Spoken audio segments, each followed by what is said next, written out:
I'm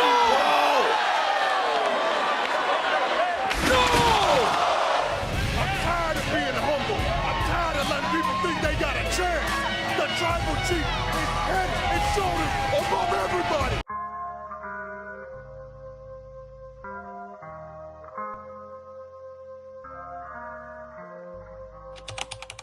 Hey guys, we're here at Toxic Reign Scandal. We will talk about did WWE release the right talent? Did they deserve to be released? You guys let me know what you think of that. Let's get the likes as we come into the locker room. It's Toxic Reign Scandal.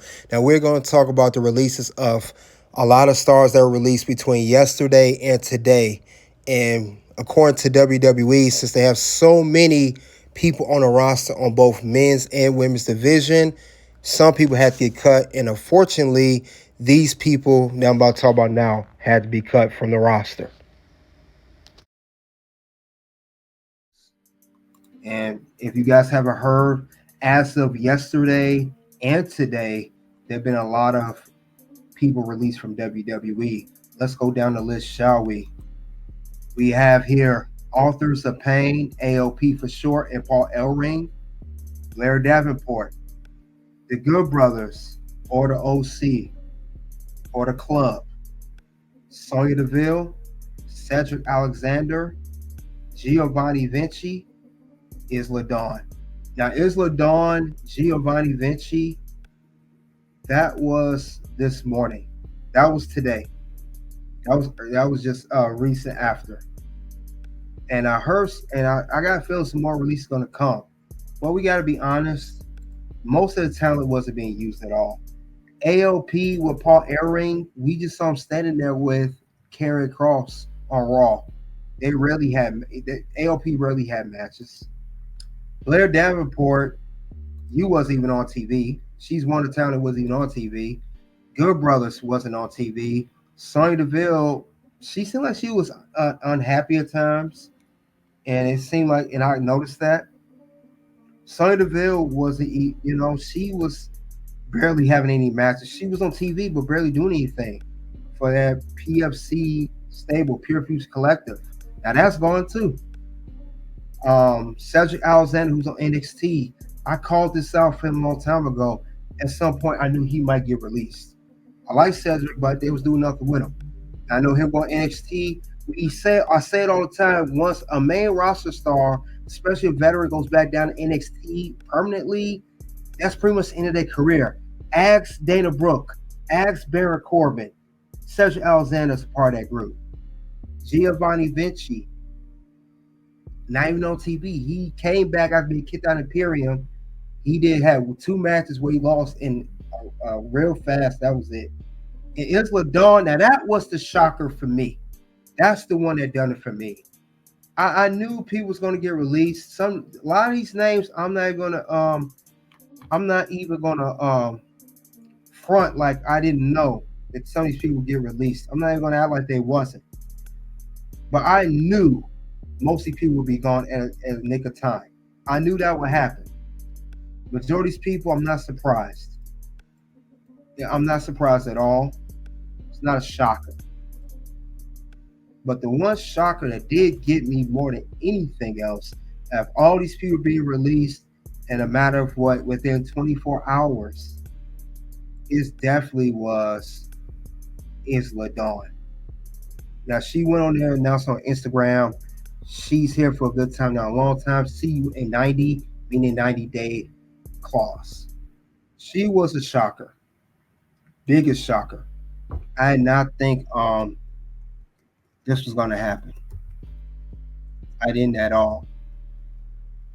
This sucked right here. This sucked that she got released. I liked her. She was a very, very good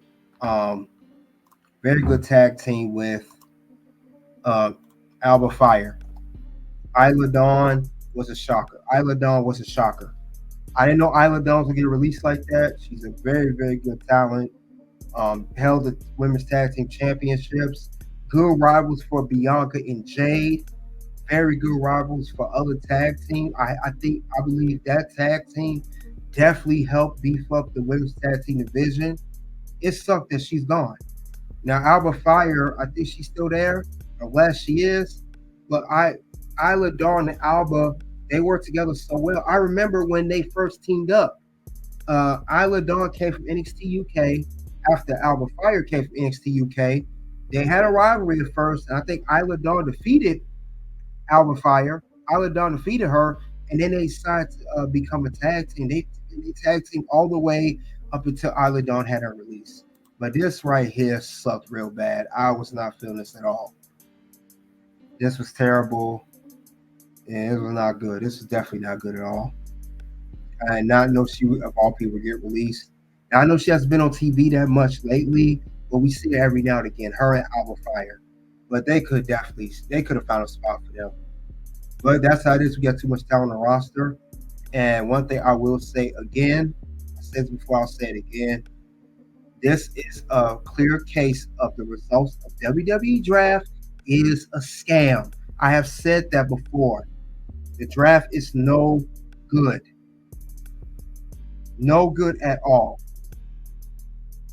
Every time someone gets drafted, you better keep an eye on that. You gotta keep an eye on that. It happens all of the time. All the time this happens. It's not surprising, nothing new of any kind. But we see this happen all the time though. That's why I don't like the draft, because it is a setup for that.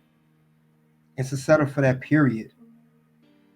And it don't do any favors. No favors at all. It's always when they have the draft, they have people that'll come from NXT, Raw, SmackDown to another show, wherever they go, and they'll be on TV for a very short period of time, or just once, and then you never see them again, or you periodically will see these people, and next thing you know, they've been released, and they normally do releases like Black Friday, pretty much what that release was, and they do that, and then they also do it around the draft, right after the draft, or end of the year. But they release quite a bit here. It's not good at all. Not good at all. And in the WWE draft, it's a scam. I call the draft a scam. The WWE draft is a scam. It's always been a scam. I don't care what anybody say. It's always an issue with that. It's always an issue. It never fails. Someone comes, they get drafted, we think they're gonna do something, we anticipate them doing something, and poof, they're gone. We never hear this ever again. And that's a terrible thing. The draft is not a thing anymore. And I talked about this not too long ago. The draft is horrible. It's never a good thing. And I wish WWE would stop doing that.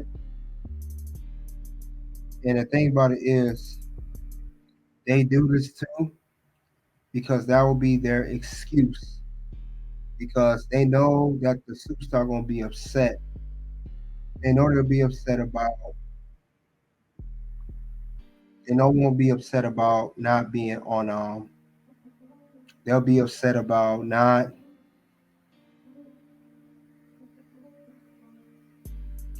I know they said that people will be upset about. Well, you drafted me, but you never put me on TV. And we hear it all the time. And when they do that, they're gonna say we put you on the main roster, we put you on Raw, we put you on SmackDown. We hear that all the time, and it's just ridiculous. It's ridiculous, though.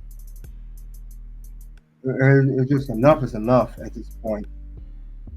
Enough is enough. And actually, what's so bad about it is this draft is getting becoming more and more obvious of why it shouldn't be no draft.